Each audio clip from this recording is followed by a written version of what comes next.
Mr. Jones, you have one bill on suspense. Are you waiving? Sure. You're waiving?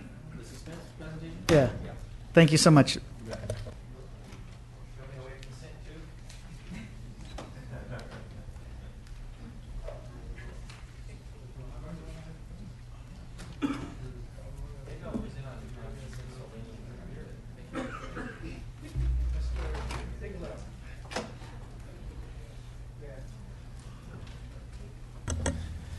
Mr. Gomez, your AB 1177 bill, would you like to present, or would you like to present on your consent calendar 1169? Waive on the consent. We have a waive on the consent, so we'll look forward to your presentation on 1177. Thank you so much, Mr. Chair. I'm presenting Assembly Bill 1177, which will require the Department of Public Health to repeal regulation that requires clinics to have a hospital transfer agreement with the local hospital before they can get a license. AB 1177, thank you so much, does not prevent a hospital and a clinic from entering into a hospital transfer agreement.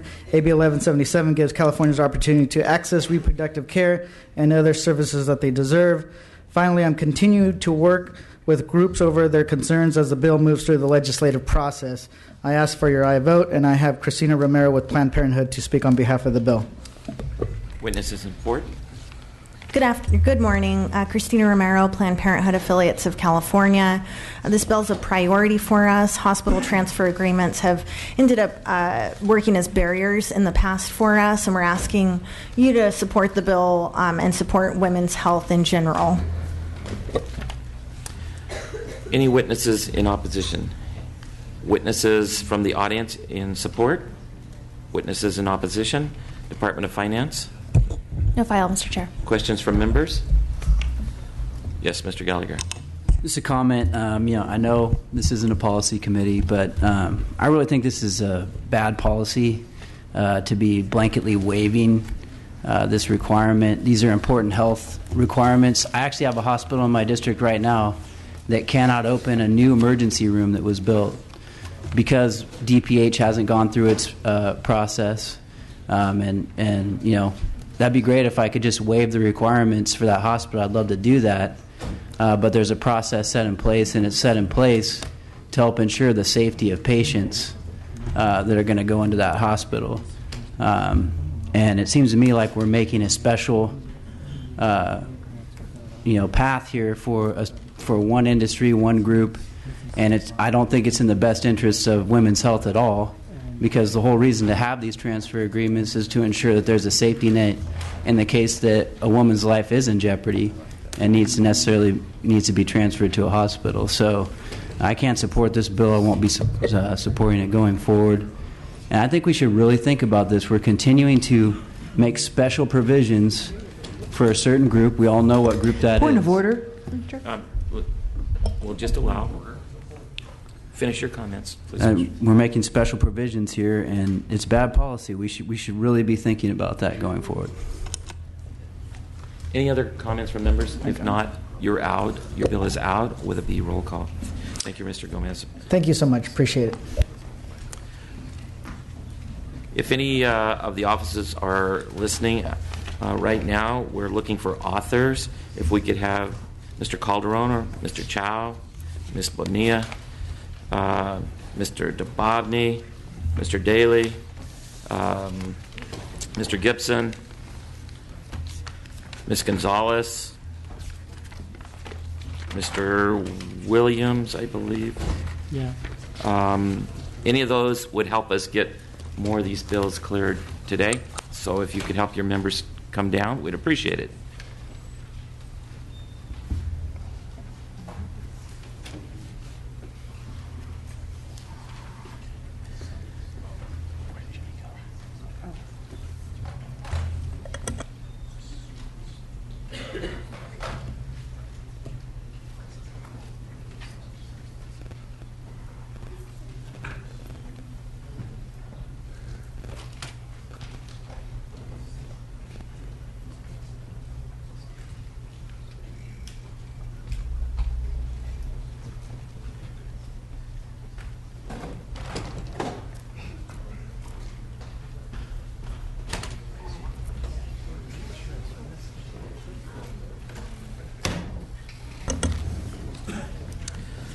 We do have the consent calendar before us.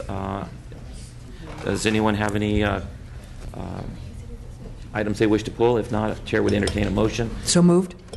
We have a motion and a second. All those in favor? Just funning with you. So you can see the local government guys. They all looked right up. Anyway, consent calendar is out.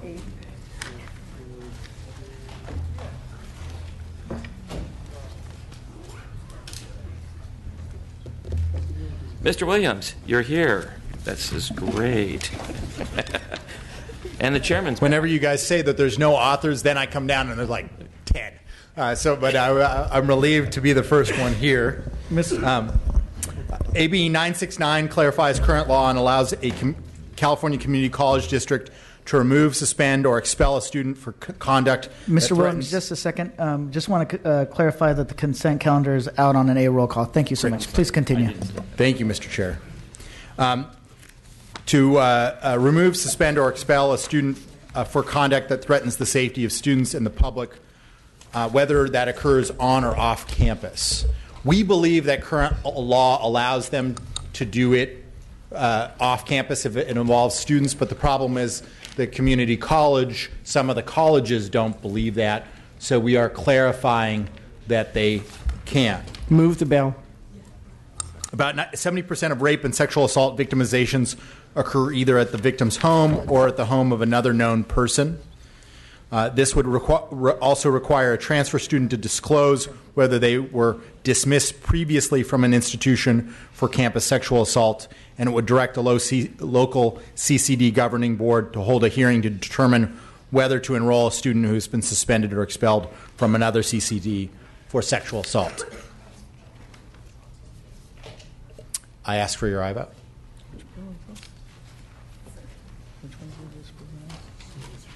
Okay. Thank you so much. Witnesses in support. Individuals from the public in support. Witnesses in opposition. Individuals from the public in opposition. Department of Finance. No file, Mr. Chair. No file. Question or comments from the committee members? Great. Mr. Williams, would you like to close? Just would respectfully ask for your aye vote, and thank you for taking it. Thank you so much, Mr. Williams. We have a motion by Quirk, a second by Wood. This bill is a due pass recommendation. It's out on an A roll call. With Jones and Wagner, no. Next bill, Mr. Williams. Absolutely. This is AB 1063. California is a leader in progressive waste reduction policies, yet our landfill tipping fees do little to drive materials to higher and better uses. This is partially due to the fact that tipping fees are so low that they offer little disincentive for landfilling. Second. Further, as the state moves towards the 75% diversion goal, the resulting reduction in disposal will cause a sharp decline in tipping fee revenue, which supports CalRecycle's oversight of disposal and recycling. Simply put, we do not have the resources right now to adequately ensure that 75% is real. There are many people cheating the recycling system out there. And secondly, if we want to increase diversion of organic waste, that is composting and anaerobic digestion for energy, we very much need to use tipping fee revenue as a way to do that, and need to provide a disincentive for landfilling. Respect for your aye vote. Respectfully ask for your aye vote. Thank you so much. Witnesses in support. Good morning. Nick Lapis with Californians Against Waste. We're here in support. CalRecycle's landfill tip fee that funds their operations has been flat for over 2 decades now, but the amount of work that we keep giving them increases, and the amount of waste that is disposed decreases. This bill just sets up a framework to have the conversation of what the future should look like for the state tip fee. Thank you. Any other witnesses in support? Sylvia Solis Shaw on behalf of the City and County of San Francisco and the Office of Mayor Ed Lee in support. We would also like to see some of this funding be available for use by composting facilities, but we are in support of the measure. Thank you. Thank you. Any other individuals in support? Witnesses in opposition? Good morning, Mr. Chair. Karen Lang on behalf of the Western Placer Waste Management Authority. They really do appreciate all the work that Mr. Williams has done in the area of solid waste. Their one concern is that the ratepayers will be impacted directly by this bill, and they would like to see a more holistic approach. We understand that the author is going to continue to work on the bill, and we want to stay engaged. Thank you very much. Thank you so much. I'm technically a tweener. Jason Schmelzer here on behalf of the California chapters of SWANA. First, obviously, want to thank the member and his staff for working with the stakeholders so openly. I think just from a general perspective for the Appropriations Committee, I think what we'd want to see, this is really a conversation about CalRecycle funding and sustainability of that funding. And for too long, all of the projects at CalRecycle have been funded through the tip fee. And I think what we are interested in is a more diversified approach to funding CalRecycle, where compost pays for compost, recycling pays for recycling, and disposal pays for disposal. It's sustainable in the long term. We think it makes more sense, and we're happy to continue working with the member and his staff in that direction. So thank you. Thank you so much. You're our first tweener of the session, so appreciate it. Department of Finance. No file, Mr. Chair. No file. Questions or comments for the committee members? Mr. Gallagher. Just appreciate the author bringing forward the discussion on this issue. I have composters in my district that are trying to work through, diverting organics, and there's regulatory issues in addition to revenue issues and how we do that. So I'm going to be abstaining going forward, or today, but going forward, want to continue to work with you on this issue. Thank you. Thank you so much. Any other questions or comments from the committee members? Mr. Williams, would you like to close? Sure. Just want to note that the tipping fee, the state tipping fee, is $1.40. The typical amount that someone pays for disposal at a landfill in the state is $30 to $80 per ton. This is both per ton. And so the state tipping fee is a small portion of what any ratepayer pays for disposal. And so I just want to put that into context. So concerns over ratepayers paying more is important, but this is a small component of what goes into what ratepayers pay, and has been static, as was noted, for 2 decades. Thank you so much, Mr. Williams. We have a motion by Eggman, a second by Quirk. Do pass recommendation. Bill is out on a B roll call with Gallagher not voting. Thank you so much. Thank you. Mr. Mike Gibson, you're up. Mr. Gibson, you have 3 bills on suspense, 1 consent, and 1 do pass recommendation.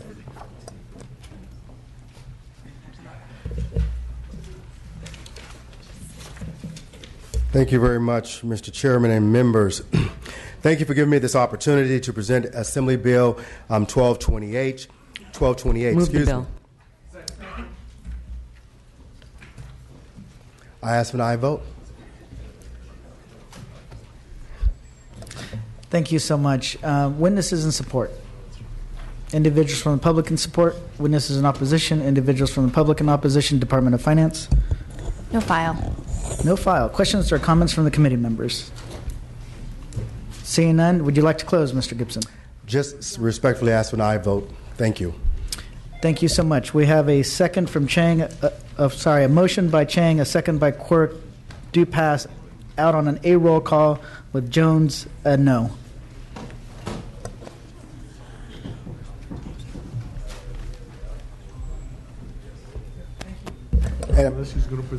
I'm going to waive presentations on the other bills. Thank you so much. Thank you. Mr. Calderon, you're up.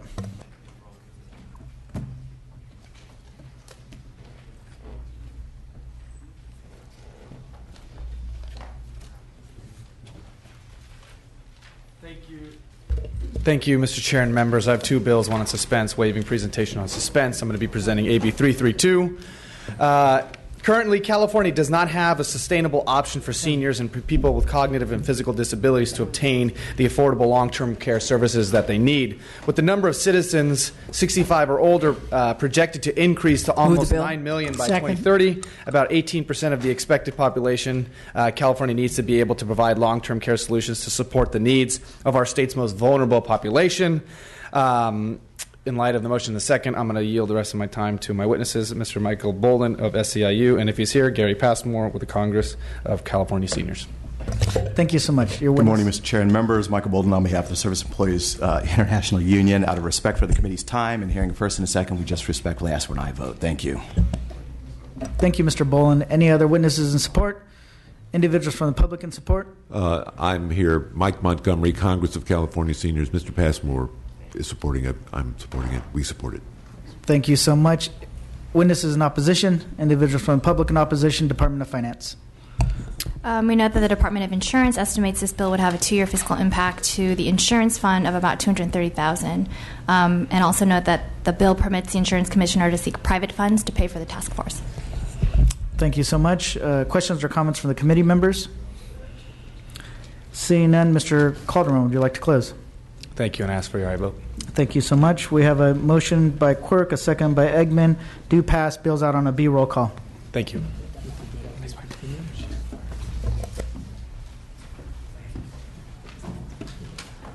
Mr. Dababneh, you have one bill on suspense, 2 on consent, 1 due pass recommendation.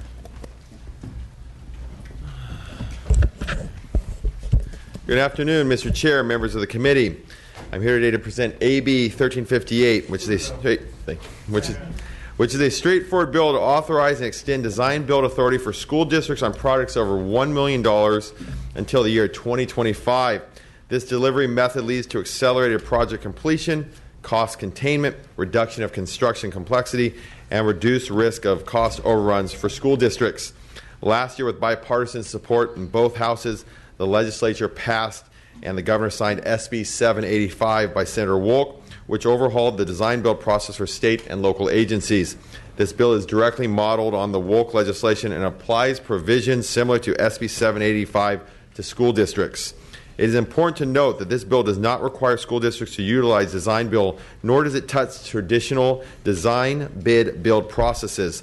This bill simply expands the option for school districts to use design build and makes changes to the requirements for contractors to pre-qualify for design build contracts. Among the requirements for pre-qualification is a commitment at both the contract and subcontract levels to utilize a highly skilled and trained workforce for apprenticeable occupants. This is critical to ensure that schools are built to the highest quality standards, that we are incentivizing training of the next generation of highly skilled workers, and that our children go to school in the safest possible buildings.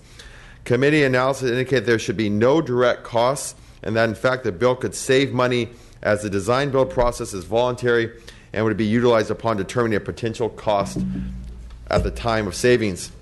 It is also worth noting that the provisions for skilled and trained workforce will presumably lead to cost savings, be as a better trained workforce means jobs, and the jobs are done correctly for the first time and require less on-site repairs. Additionally, a trained workforce means rented machinery, a major cost component in construction jobs, will need to be on-site for another period of time that would be shorter because operators are correctly trained and utilize the machine efficiently.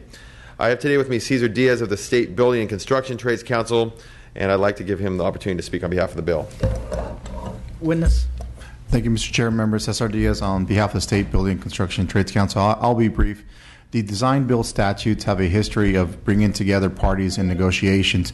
The counties, contractor associations, basically all public agencies and business and labor. This is a product of that same type of negotiation modeled after last year's Wolk bill that brought uniformity to all the design build statutes.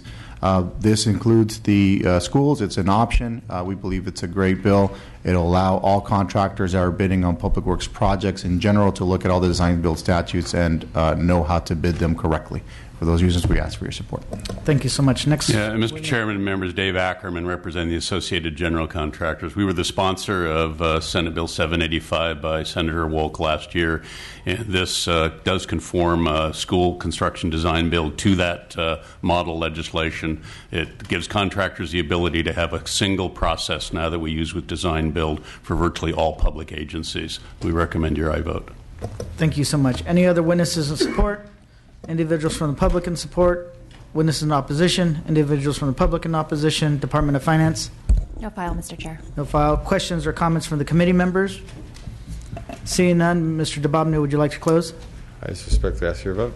Thank you. We have a motion by Mr. Bonta, a second by Mr. Quirk. Do pass out on a B roll call. Thank you, sir. Mr. Rendon, would you still like to present? Yes.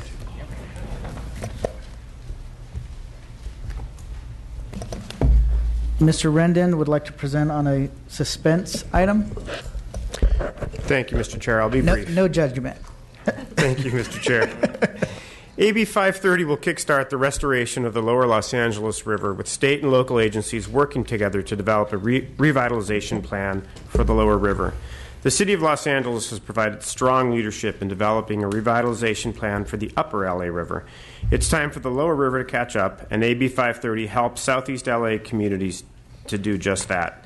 Specifically, AB 530 requires the Secretary of Natural Resources to coordinate with the LA County Board of Supervisors to appoint a local working group to develop a revitalization plan for the lower river that would be incorporated into the LA County's master plan for the entire river. This is a critical time for the river. 2 years ago, the U.S. Supreme Court handed down a decision on the responsibility for stormwater in the LA River. Last year, the U.S. Army Corps of Engineers approved several important projects to restore the upper LA River known as Alternative 20. Proposition 1 includes $100 million for restoration of the river, which is allocated to the river's two conservancies. I expect that the Rivers and Mountains Conservancy, which deals with the lower river, will use some of their bond funds to pay for its work to staff the lower LA River Working Group. But AB 530 is not just about the lower river. It reflects a commitment to the restoration of the entire river. This bill requires that its plan be incorporated into the county's master plan for the entire river. We can only succeed through collaboration along the whole river, and AB 530 gives our community leaders the opportunity to participate in this planning. Responding to the committee's analysis, estimates costs for reimbursement of a state mandate, I would encourage the committee to amend my bill to make that choice clear. That is, to eliminate state mandate costs, amendments would condition participation in the working group on waiver of any claim for reimbursement. I ask for your aye vote. Yeah, Mr. Chair and members, Doug Houston with the Watershed Conservation Authority. AB 530, the bill will lead to a much-needed comprehensive road mapping of greening projects in some of California's most disadvantaged and park-starved communities, and we would strongly encourage you to advance this bill out of the committee. Thank you. Thank you so much. Any other witnesses in support? Individuals from the public in support? Witnesses in opposition? Individuals from the public in opposition? I see somebody running, so... Support or opposition? Mr. Chair, Alan Fernandez on behalf of Los Angeles County Board of Supervisors in support. Thank you so much. Department of Finance. No file, Mr. Chair. Thank you. Questions or comments from the committee members? Seeing none, Ms. Rendon, thank you for presenting this bill. You know, this is an issue I've worked on for the last couple of years, and I represent the, middle part of the LA River, and anything that flows from my portion goes down to your portion. So I'm glad that you're working on this issue. Thank you so much for presenting. Thank you, Mr. Chair. Shout out to Daly, Gonzalez, McCarty, and really Thomas to come and present your bills, or they will be put on suspense. No, we can't do that.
Can you give me a G, Ms. Gonzalez?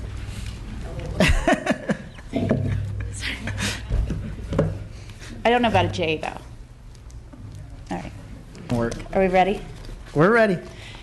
Good morning, Mr. Chair and committee members. I'm waiving presentation on AB 491. AB 202 would simply clarify what we already believe to be California law, ensure that professional cheerleaders and dancers are treated as employees protected by all employment law. Second. The costs are minor and absorbable. I respectfully ask for an aye vote. Thank you so much. Witnesses in support. Mr. Chair and members, Caitlin Vega for the California Labor Federation, also here in support. I would just add misclassification of workers as independent contractors doesn't just take from worker wages, it also takes from state tax revenue. So it's an important thing to close these kinds of abuses. Thank you so much. Witnesses in support. Mr. Chairman, members of the committee, Shane Gussman on behalf of the Teamsters, the Amalgamated Transit Union, the Machinists, and others in support. Thank you so much. Any individuals from the public in support? Witnesses in opposition? Individuals from the public in opposition? Department of Finance? No file, Mr. Chair. No file. Questions or comments from the committee members? Would you like to close? I respectfully ask for an aye vote. Thank you so much. We have a motion from Quirk, a second by Bonta. Do pass on a B roll call. Thank you so much. Thank you.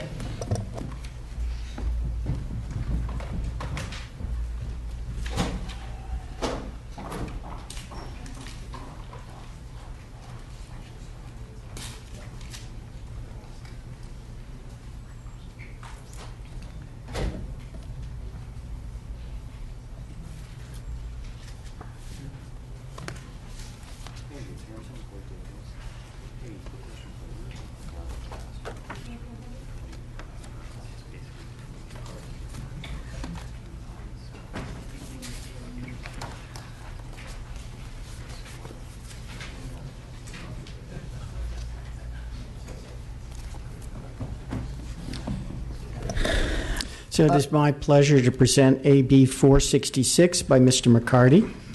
This bill clarifies the provisions requiring state employment forms to require an applicant to disclose whether the applicant has ever entered into We an have agreement a motion by Mr. Wood, a second by Mr. Bonta.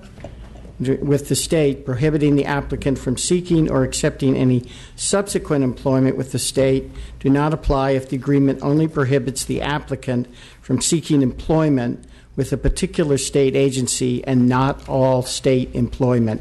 I have an expert witness. Mr. Chair and committee members, Ashley Martinez here on behalf of SEIU Local 1000.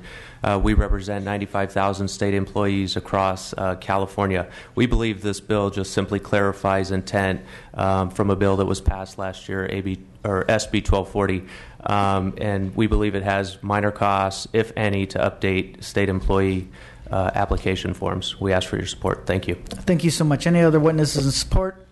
Individuals from the public in support? Witnesses in opposition? Individuals from the public in opposition? Department of Finance? Yes, this bill has potential for minor one-time costs for updating forms, about $10,000. Thank you so much. Questions or comments from the committee members? Seeing none, Mr. Quirk, would you like to close? Take it as a close. Bill has been moved by Mr. Wood, second by Mr. Bonta. It's out on a B roll call. Thank you so much.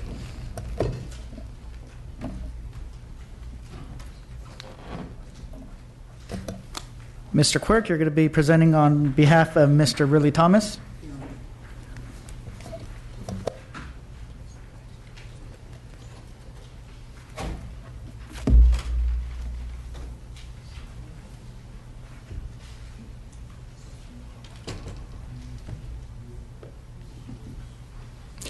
So it is my pleasure to present AB 1175 on behalf of Mr. Ridley Thomas. This bill increases the statutory fee cap by approximately 25%. We have a due pass recommendation. The bill has been moved by Mr. Wood, second by Mr. Bonta. Witnesses in support? individuals from the public in support, witnesses in opposition, individuals from the public in opposition, Department of Finance. According to DCA, implementing the provisions of this bill will result in additional revenues totaling about $1 million for the FTI fund starting in 16-17 and ongoing, and additional revenues about $622,000 for the BEAR fund starting in 17-18 and ongoing. Thank you. Questions or comments from the committee members? Seeing none, we have a do pass motion by Mr. Wood, second by Mr. Bonta. It's out on a B roll call. Thank you so much.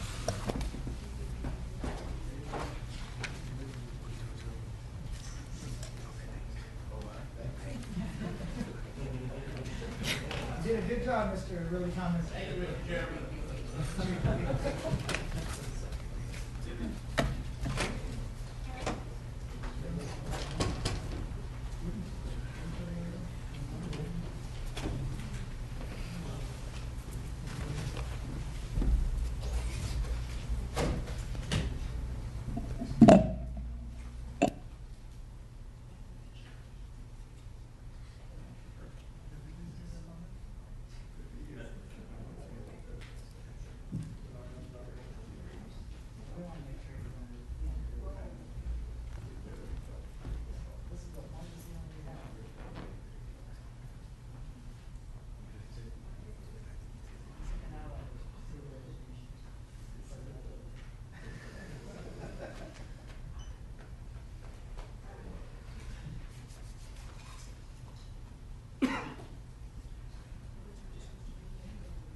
Mr. Daly, welcome. You're up. Mr. Daly, you have one bill on. I apologize if you all had to wait. We just finished Insurance Committee. This is AB 1072. Currently, police and fire associations are authorized by law to provide long-term care and long-term disability. Move the bill, Mr. Chairman. Thank you. We got a motion and a second. I will appreciate an aye vote. I respectfully request an aye vote. I have two folks here in support. Your witnesses, please. Craig Brown for the CCPOA Benefit Trust Fund. In support, this bill simply ensures that the benefits are there that people pay for. Mr. Chairman, members, Randy Perry with Aaron Reed and Associates on behalf of PORAC, and we just, again, want to protect our members, make sure they have the benefits if they're injured. Thank you. Thank you so much. Any other witnesses in support? Individuals from the public in support? Witnesses in opposition? Individuals from the public in opposition? Department of Finance? No file, question, or comments from the committee members? Seeing none, Mr. Daly, would you like to close? I respectfully request an aye vote. Thank you, Mr. Daly. We have a motion and by Mr. Bigelow, a second by Mr. Quirk, and this bill is out on an A roll call. Thank you, Mr. Thank you so Chair much. and committee members.